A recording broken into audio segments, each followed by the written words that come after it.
درانه کتونکو السلام علیکم. زه محمد سلمان همدرد د حق غږ پښتو چینل خبري لنډیز کې ستاسو کوربه اوس تاسو پام را اړوم د مهمو خبرونو لنډیز ته. ولسمشر غني کورنۍ چارو وزارت ته سپارښتنه کړې چې د ښارونو د امنیت لپاره خپلې هڅې لا ډېرې کړي. تېره ورځ ناوخته ولسمشر غني د وېډیو کنفرانس له لارې د کندهار ولایت له ځایي چارواکو سره د خبرو پر مهال د دغه ښار د امنیت ارزونه کړې ده. کاناډا وایي چې ایران به د یوې الوتکې د ویشتلو له امله نړیوالې محکمې ته راکاږي.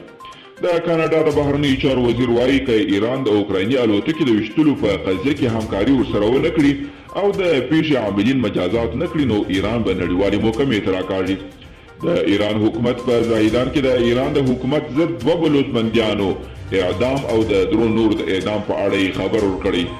ایران نړیوال فشار سره بیا هم د خلکو له اعدام لاس نه دی اخیستی.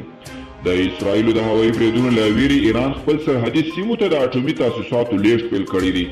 ایران له امریکا سره له ټټر وهلو وروسته تر سختو فشارونو لاندې دی. د مذاکراتو راتلونکي پړاو به برخلیک ټاکونکی وي. د طالبانو پخواني غړي او د سولې د برخې فعال ملا عبدالسلام ضعیف وایي چې د جنوري په 5مه به د طالبانو او افغان حکومت ترمنځ مذاکرات بیا پیل شي.